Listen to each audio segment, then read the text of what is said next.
each other.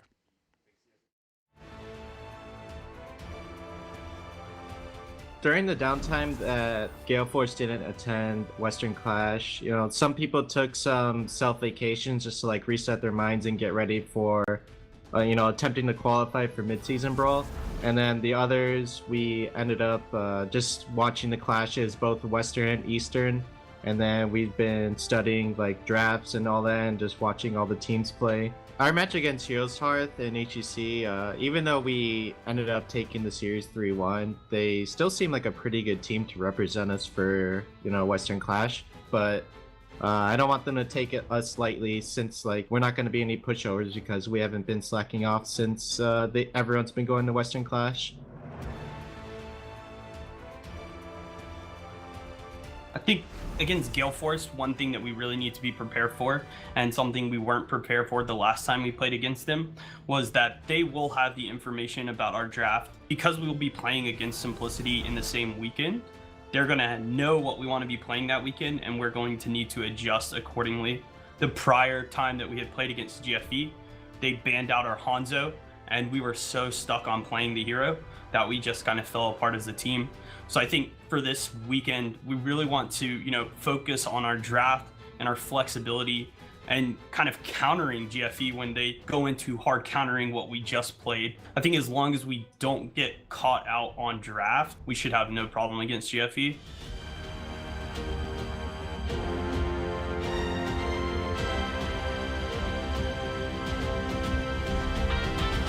Lot of focus there from McIntyre about the drafting and maybe, just making sure they aren't set behind Gale Force Esports before the game even starts. But they were the team that was willing to break out the Lili multiple times in their series against Simplicity. So at this point, we've got to be asking ourselves, how many tricks are up the sleeve of HeroesHearth Esports? It just depends on what Arthalon wants to do. He's the creative mastermind. The Azmodan came out, obviously, we saw in the early part of this year on Volskaya. Volskaya changes, haven't seen the Azmodan since then. But they are very dynamic in what they like to do. Arthalon, the largest hero pool that we have here in North America, and I'm pretty sure globally, he likes to play a wide variety of heroes. He's also their Medivh player. If Medivh goes through, then that little panda might come into play. Yeah, we only saw the Lili and the Medivh pairing whenever that the Lili whenever that Medivh pairing came out, and also resources on the support in the second ban phase from the other side. We'll figure out if that is going to unfold. But first, we need to figure out where the battle is happening. Battleground number 1 is going to be Dragonshire, selected here by HeroesHearth Esports. Bans came in from Gale Force onto Volskaya Foundry, and Brax's Holdout taken away from HeroesHearth. Not too surprising to see those two maps being banned out, one of the more popular ones, especially when looking at international map priority.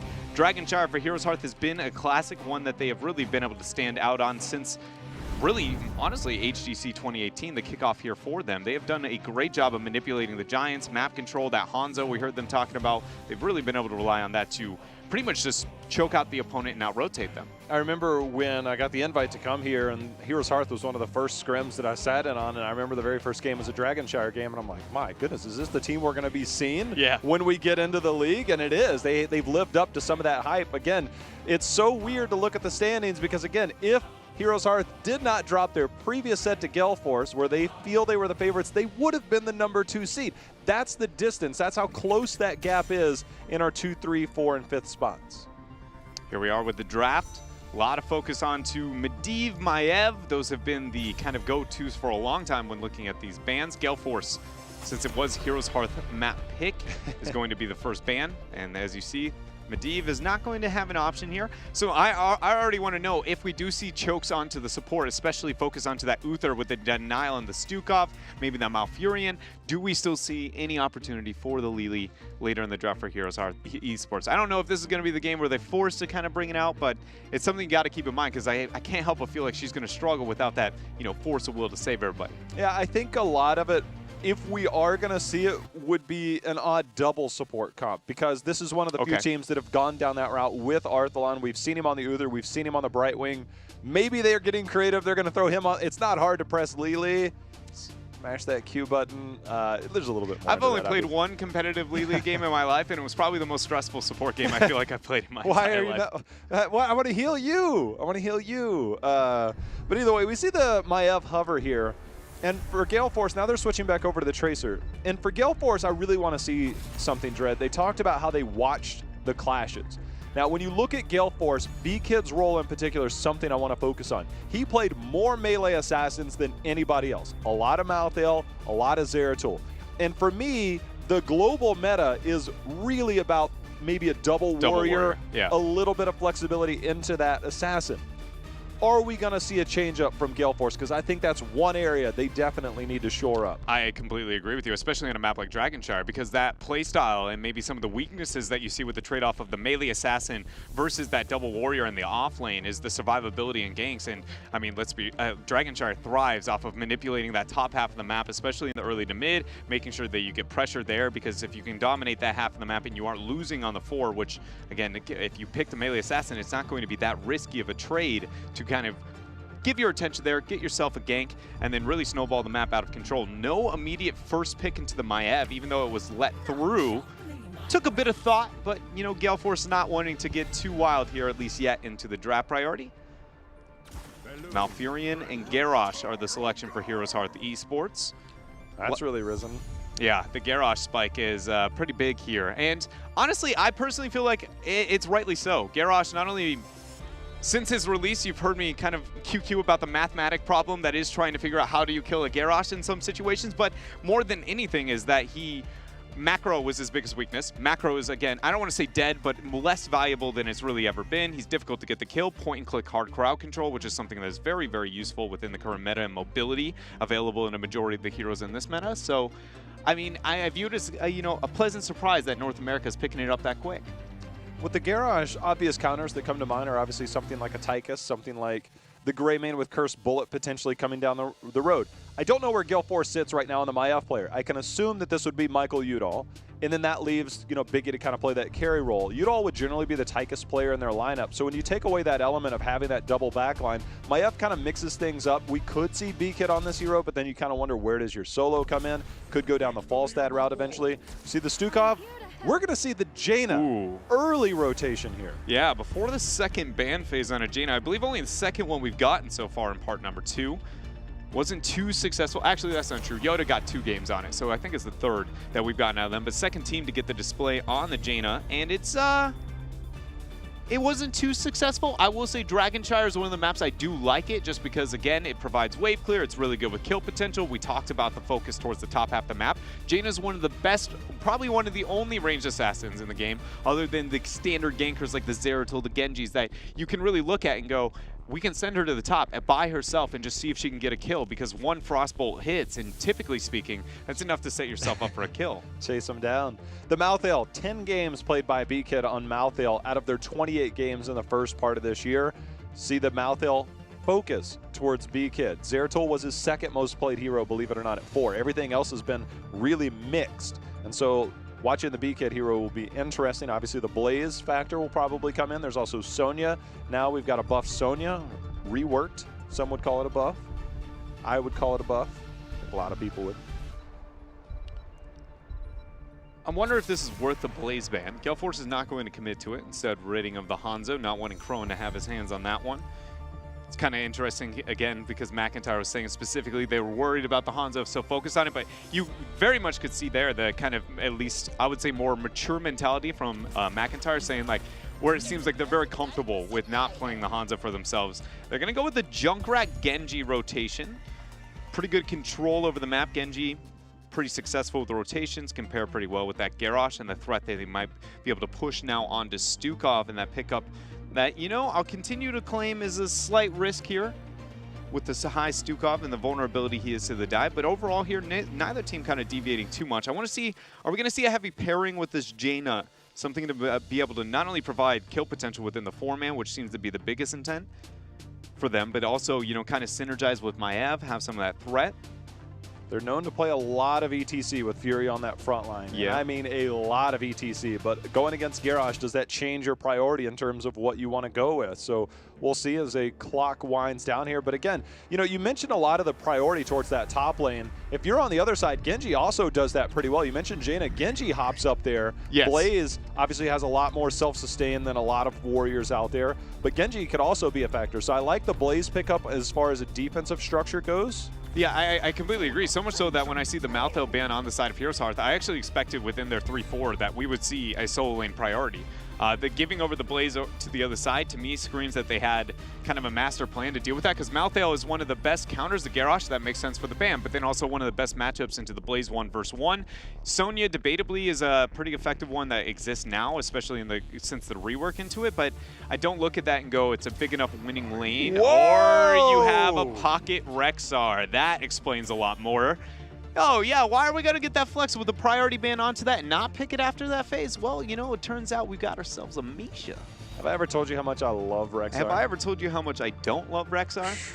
Ever since, it would have been about 2 years ago at this time when we had some old Cloud9 guys. Oh, the Tyrande. The Tyrande Rexar on Tomb of the Spider Queen. I remember it gave like the Naventic guys that, because I was like the rival at the time, and they would go back and forth on that. This is a Rexar, however, in the solo lane, not normally gank-centric, but he does hold his own in a different way. Rexar's not exactly going to win hard that lane.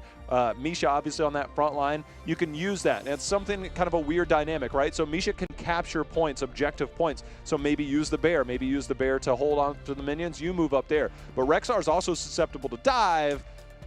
There's quite a bit on the other side. So we'll see how it goes. It's going to be risky. The one complaint I have with the Rexar is he's going to be very problematic, is the word I'm going to use in the top lane when it comes to control over the shrine. Ignoring the team fight, ignoring all the other common qualms that we have with it, is the 4-man pickup.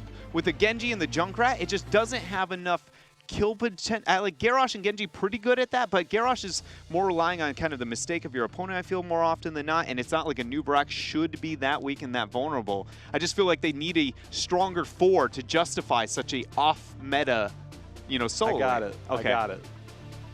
Stukov stands really far back, puts his arm in the ground. You're like, man, I cannot get to this guy. The chokes are way too hard on Dragonshire. You send the bear. You send the bear. Post level 7, I actually did like graphically how it looked comparatively. So Misha has what you could consider like a power slide. Yeah. In terms of ETC, it looks like that. The range is slightly less, but it's still the same effectiveness. It's pretty wide. You go, you slide in. Post level 7, you get the cooldown reduction with each auto attack that you get.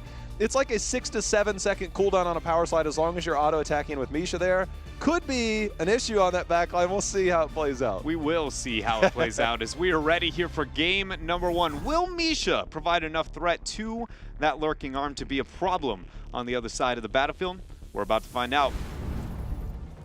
Man, I'm so excited. This is how we kick off the day. You know, let's wake up here as we get a Rexar game. I'm digging it. I'm digging it. As we have HeroesHearth here on the left, it will be BBJ on Malfurion. Arthalon going to be on that Rexar. Crowan on Junkrat with McIntyre moving over to that Genji. And then, of course, Ishbu going to be on Garrosh. Maybe showing with those kind of adjustments of the heroes as to why they weren't so concerned with the removal of the Hanzo. On the red, we have HeroesHearth Esports, where we have B-Kid on the Blaze, big impact on Jaina, Akaface on Stukov, Anu Barak played by Fury, and Mike Udall on the Maiev. Man, I want to see how they do this. You know, I've hypothesized on certain maps, and you know, I remember having this conversation at Eastern Clash last year with Trixler while we were in Taiwan, and we spent an entire Uber ride talking about Rexar and about how we believe that, you know, he has a spot. We'll find out if this is the spot, as he has taken his bear up to that top lane. I will say that right now, when I was talking about the 4-man with the Rexar pickup, with the kill potential into the 4 and kind of needing maybe a more dominant 4-man on the side of HeroesHearth to pick this kind of Rexar, right now it's going to be pretty successful for them, but it's up to HeroesHearth Esports to make the choices, specifically around the Giants and around the Knights and their priority over those camps to make this become a problem. Otherwise, HeroesHearth does have reasonable wave clear. They have good enough control over this map. As you can see, both mid and bottom going pretty well. But this kind of giant play, this is going to be crucial for HeroesHearth. Not only when they pick it up, but how much they make happen with it. If they can dictate that control and then maybe cycle those ganks up towards the Rexar in the downtime, or be overly profitable with the siege that they have in the meantime, it's going to be very good. But if they fail in that area, this HeroesHearth may make this, you know, Rexar look more than meta.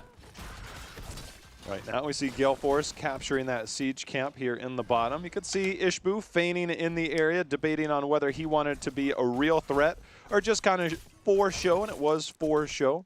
We'll see Junkrat and team in the bottom lane defending against here. As you said, with Jaina, it's a matter, nice slow there. That'll keep Ishbu at distance, but it's a matter of how much can you get out of it. And when you look at wave clear, Jaina and Junkrat both have pretty significant amount of it. Yeah, they both are pretty effective in that area together. But the fact that there's both the shrines controlled by HeroesHearth over the timing of that bottom giant kind of clash, and the fact that Gale Force spent 2 people mid. See, notice how HeroesHearth is winning the giant trade on bottom. That's what part of the list of things that I was saying that Gale Force has to get the upper hand. The fact that they are losing this type of siege down in the bottom half of the map, I think this is going to have a huge setback for them.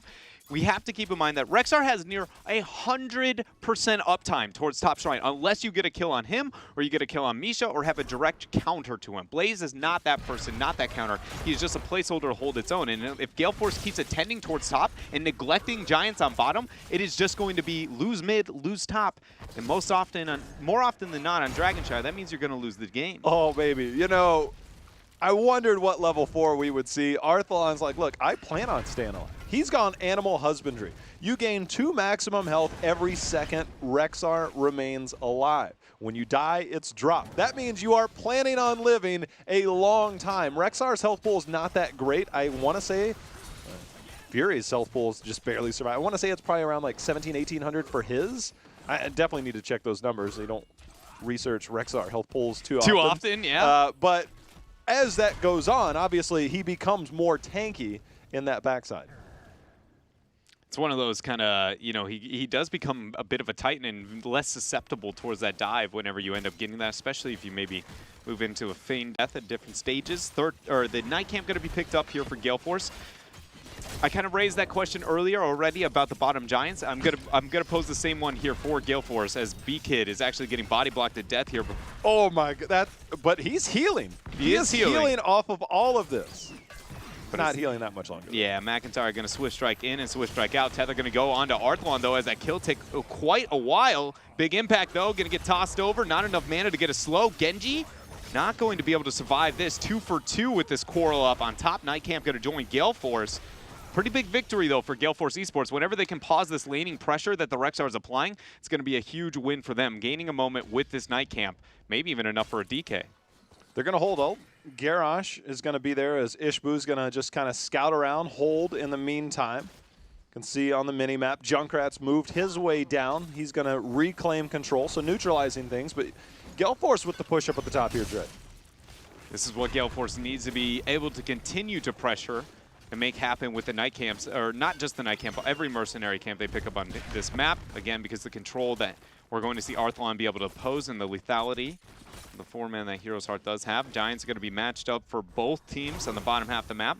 See who gets more out of this. Last time we saw a 3-man commitment for HeroesHearth, were only 2 of that at Gale Force. I can't help but feel like Gale Force needs to commit more. They're going to, finding a Garrosh in the mid lane. Ishbu unable to make it out of this one, but does it come at a cost? Big impact, falls low. McIntyre throwing out the shuriken, but he's not going to get a kill for himself. Very well done here for Gale Force. Maybe not even done.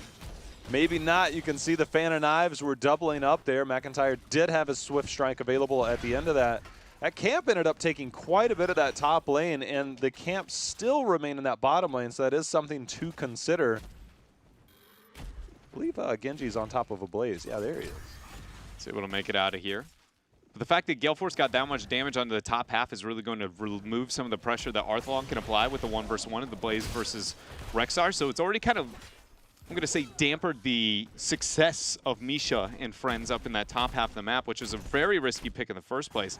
Gale Force has done, I don't want to say completely enough, but pretty close to enough to stop a lot of the major concerns out of that niche pick here from HeroesHearth. Question is, can they get a little bit more out of that bottom camp that exists right now? But more importantly, if they get a Dragonite, they need to make sure that they open up this map.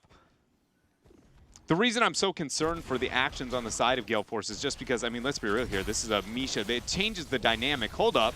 Cocoon thrown down. McIntyre X-striked, but not enough to keep himself alive. There's a Garrosh that is inevitably going to be silenced and probably killed. Indomitable helping out here with that survivability. Well, does he actually make it through here? The Junkrat concussion mine is going to throw Udall up and over the wall. He's surviving for now. The blizzard coming down has landed onto BBJ. Michael Udall tries to make it out, but he gets blasted there, Dread. Yeah, really good use of the Riptire there from Crowing over the wall to make sure they get the damage out. Now with both shrines controlled for Gale Force Esports. 13 seconds out from a Maiev. They're going to turn Burrow Charge. Impale lands onto 2. A lot of damage onto Misha, but she's going to be keeping herself alive for now. Big impact. Going to need a flailing swipe from Akaface to keep him up. McIntyre moves up, moves in. The root is there. Blaze is going to be put out here. Nice punishment coming out from HeroesHearth. The synergy there with the crowd control. And that leads to a DK. Big DK pickup there as we see McIntyre hop into that, as that will be the Genji controlled DK, and that's going to push down the mid lane. Big team fight win for HeroesHearth. Now they're going to try and open this up. Mid fort wall going down. You can see Rexar has split off to the top. Junkrat and Malfurion here with Crone and BBJ has split off to the bottom. See if they can get themselves a fort in that race towards 13. This is one of the situations where I actually don't mind, you know, a little less pressure towards the top half of the map on the side of HeroesHearth, just because the distance to safety and making sure that they keep this lane, you know, sitting in the middle is where Rexar thrives with that 100% uptime we were talking about on that top shrine. So it's actually one of the few kind of rare compositional adjustments where I go, I like the fact that we don't see as much focus there. Because if you take out that top fort and the lane pressures out at all, Rexar is very susceptible to getting killed in the long run right there, right? He's great whenever the turrets and forts are up, the lane is short. He's like, look at Misha, she's a problem. Pay attention to her. But whenever you drop those front walls, it's a very different case, and more importantly, that top fort. Eventually, the Dragon Knight is going to make its rotation up here, trying to even out the scales. But it's not going to be enough to go perfectly even. Fury not going to pull the trigger there on the Cocoon after the Swift Strike. Misha, always living. Misha, you know, right now so far, I believe she's yet to kind of lie victim to even a, you know, kill from any member of Gale Force. It's the #1 goal when you play Rexar. It's one of the... Forget about yourself. Keep the bear alive. I don't know if that's how that works. When you die, Misha dies too. It would be nice if you could control. Animal husbandry right now, sitting about 540 and climbing, so a bit more health there for Rexar. With 13 talent here, you think HeroesHearth maybe want to move in and get this invade. Going to be a bit more patient with that. Arthlon dealing with that top camp. Blaze trying to pressure her down. Night camp being picked up for HeroesHearth down below. It's going to allow them to get a double stack. Going to demand some kind of response out of Gale Force. No 13 achieved. Wouldn't be surprised if HeroesHearth maybe gets a bit more aggro with this siege. I think that they can. It's something that when you have the Malfurion on your team, you see a lot of teams take advantage of this, is that you can put your regrowth on minions and mercenaries. And a lot of times you'll see it. The main one to keep alive is that mage on the backside, which provides that spell aura. Instead, we've got a dive on the backside. Oh. Fury going in. Forced to use Cocoon there, Dread, because he missed the mark. Yeah, whenever you would miss the mark there with that kind of burrow charge, it's going to cost you a lot into a Garrosh. It immediately forced that Cocoon. Otherwise, you know, a new Barak, he is a bug, which means he's pretty easily squished whenever in the opposite side, and not having that gap closer is a little bit too much. McIntyre comes in with the dismount. Blaze forced to use the jet propulsion. Does the root come out? Here's a toss. Here's a taunt. No, not going to be used yet.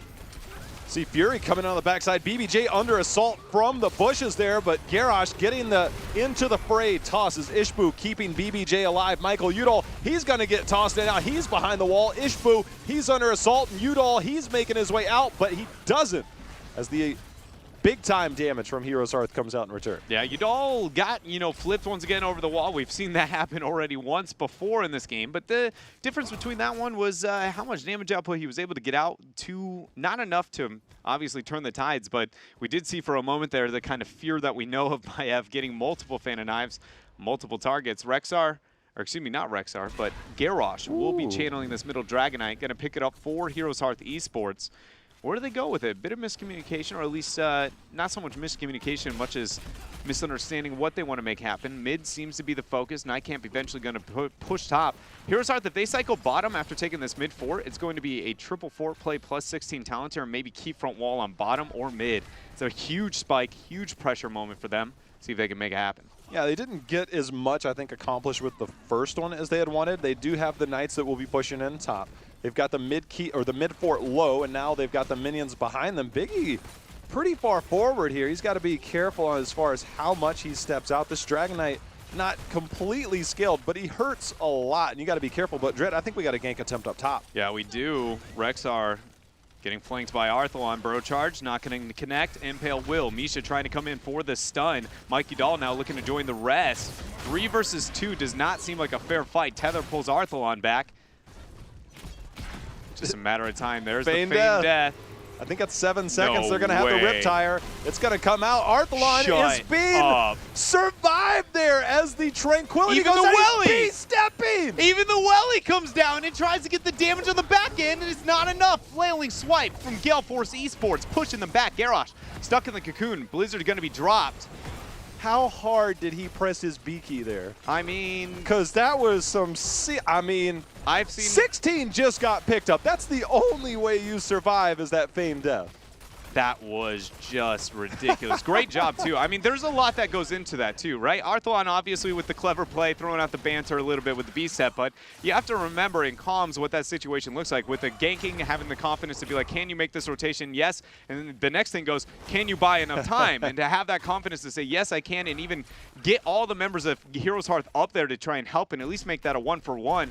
I mean, beyond the fact that somehow Arthalon survives, very clean play here from Heroes Hearth. And I feel like that's one of those kind of, you know, nice improvements that we see here from the squad, especially since having that taste of international play. Calculated, by the way. Totally. Unleash the Boars provides a 40% slow when the Boars go out. So you could see the slow come into effect. Obviously, Misha body blocking.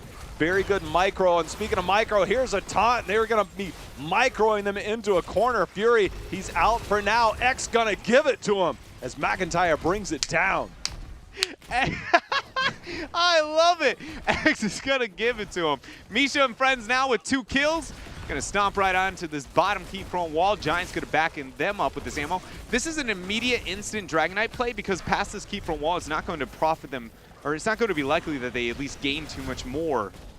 Nobody's cycling out, though, quite yet on the side of the Heroes Hearth. That might be something that ends up costing them. We'll see if Gale Force is able to get that pressure out. Now they hit the 16, the root, the flip, the taunt. There's the vault to try and buy time, but the flailing swipe. Mikey Doll trying to feign away the opposite direction. Goes into the bunker. Misha, not even necessary. That concussion mine throwing down Mikey Doll. And now Heroes Hearth, they want this keep. They want it. I don't think they're going to get it. The water elemental is out. It's assaulting Ishbu right now. He's standing on the front. A big-time play there. Akaface lands the weighted pustule, gets the root there with that level 13 talent, and instantly locks in 3. And now with BBJ, they're going to make it that 3rd kill. 2 and then the 3. That is a major turnaround for Gale Force right now. That is colossal, and all because, I mean, let's be real here. Heroes Hearth chose to make that decision and take the risk of going for the camp. Then they had, or excuse me, going for the keep. Then they had the choice of, do we risk this kill? Do we try and make it happen? They end up going for the kill and are successful. But in that downtime, that was 10 seconds out when they took that initiation from those spawn timers. Allows for the Jaina to come back. Great play from Akaface to get the lockdown with that 13, and it leads to a first Dragonite here for Gale Force Esports. It's very crucial, though, that they, you know, make this one count. They have the Night Camp pressuring through bottom. 20 is going to be closed in faster for Heroes Hearth than that of Gale Force. Even with all the structures available on the map, it's going to be tied actually pretty close to even.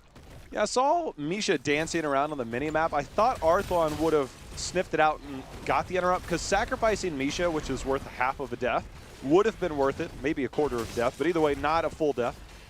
Ended up not interrupting that. And the interrupting would have helped because the spawn timers were still there on Heroes Hearth. They were still 20 seconds out when that happened. Instead, we see Gale Force, they're able to push forward. McIntyre going super deep, going to use that X strike to dive over the wall while Fury comes here with the Dragonite pushing in the keep wall. Just going to be keeping him busy, 58%. Still 30 seconds remain. He needs to be careful here. He does have a burrow charge as long as he walks up towards this, this wall. Root there. Burrow charge out. Interesting burrow charge direction. Enough to get him caught and split. I know this is a moment where McIntyre's trying to get the punishment, and I know that it's it's one of those moments where you go, Dread, how can you be that nitpicky? But to be honest, that burrow charge is the only way he actually risks death there. He used a gap closer that did not get him to the rest of his team. And if anybody has the mobility same level as Genji there, that is one dead new Barak. Whereas normally what you see is you see the break there and that burrow charge goes to your team. Genji goes that far out, you go, hello? We're going to get this free kill. Doesn't cost him here, but it's that kind of stuff that it's so very risky, very subtle decisions that can cost so much here at the HGC.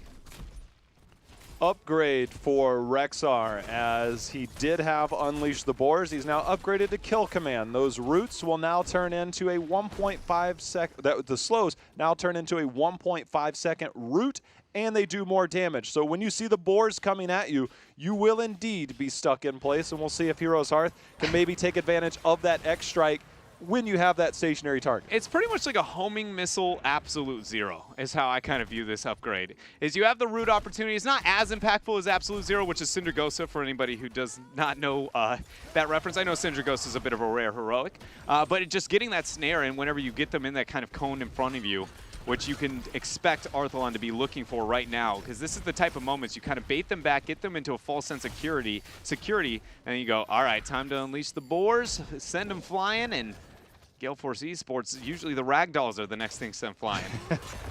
Well, I love infinite talents, and it's almost infinite, right? But animal husbandry, about 1,600 bonus health for Rexar right now. So he is a very tanky target.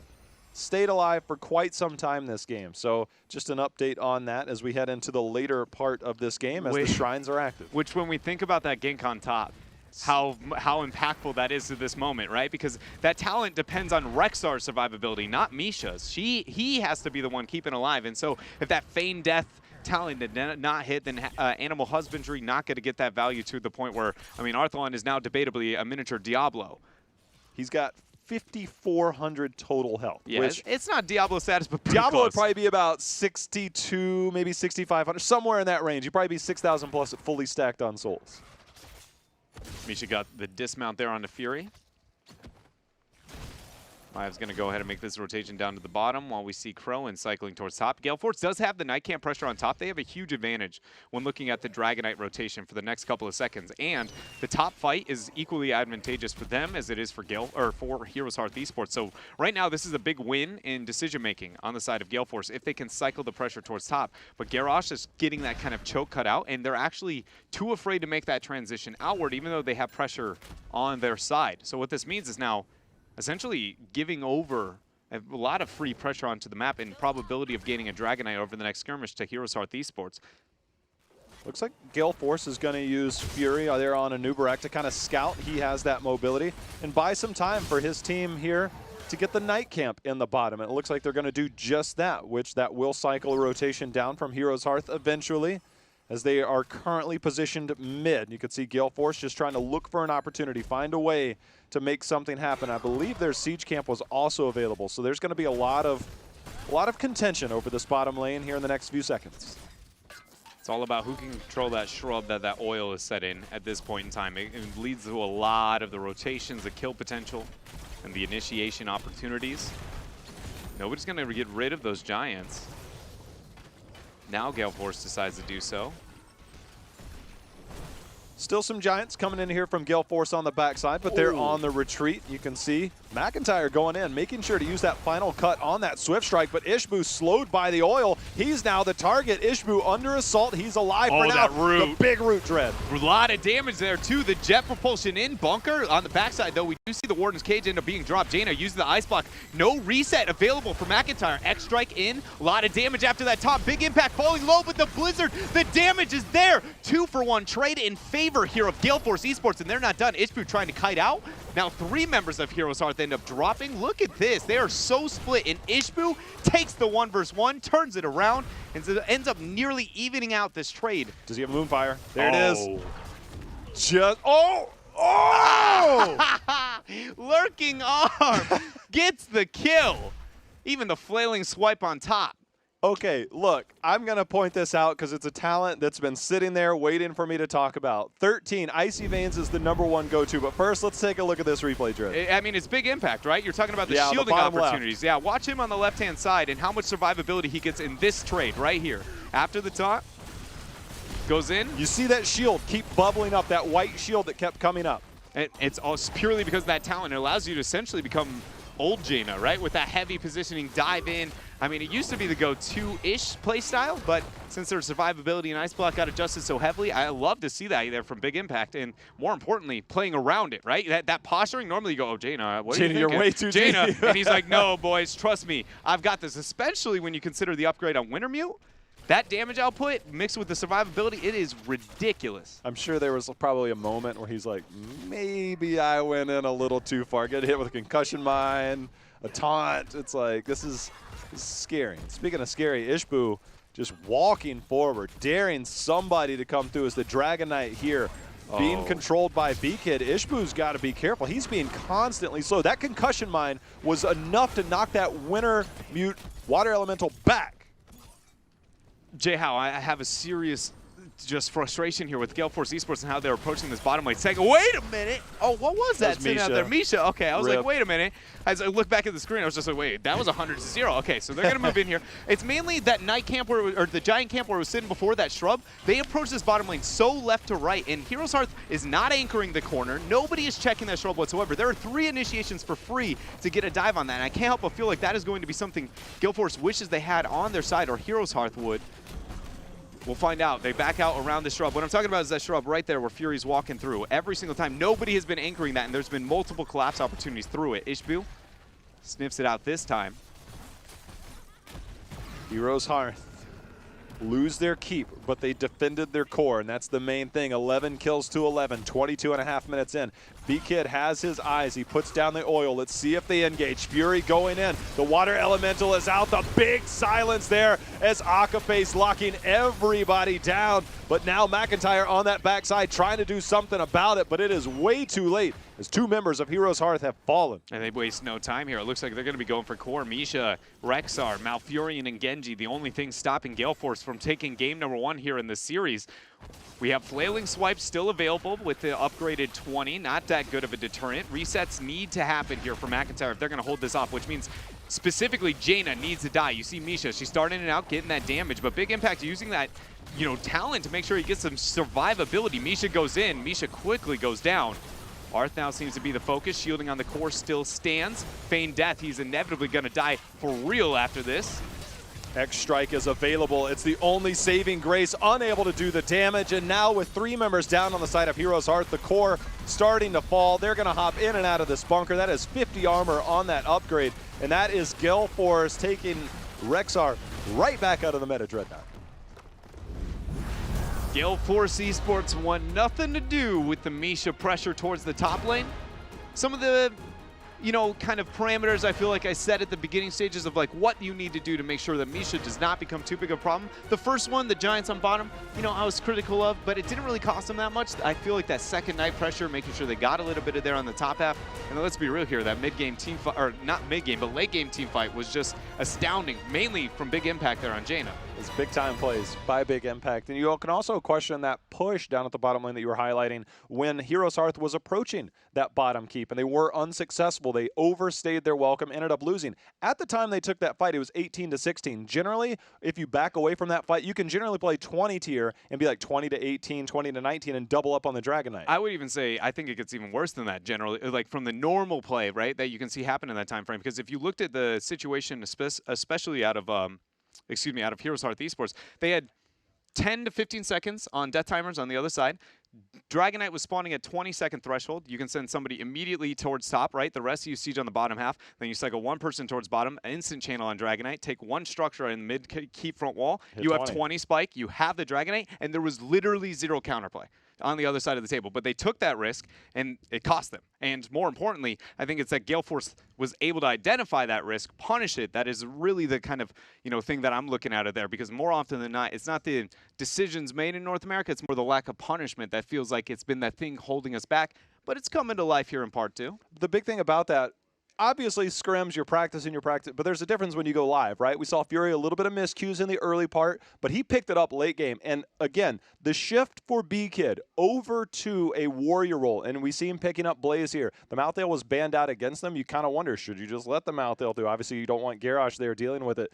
But the fact that you see that play there with B-Kid and Fury on that front line, enabling the likes of Biggie to do that, I think that if we see that continued trend for Gale Force, I think that's a really big step in the right direction. Absolutely. I mean, I only support that, especially just because not only, I would argue beyond the data that maybe is sitting there to back some of the arguments that we're making here, but on a personal sense, like I feel like it is going to be far more forgiving whenever you don't have to have that kind of fear on the side lane. Because, I mean, let's be real here. A lot of the side lane meta was dependent on this exact same problem. Like, why did Dahaka rise so much? It's like, well, he has a global. He's got Waveflare. Okay, Dahaka might be an unfair case because he did a little bit of everything. But one of the best things Dahaka did was he was never a liability in the off lane, right? And then whenever you dealt with somebody to match him, you had to pick something that was equally as not a liability, or it was just going to die in the trade every time somebody went to gank. Dahaka's going to buy his 3 health bars.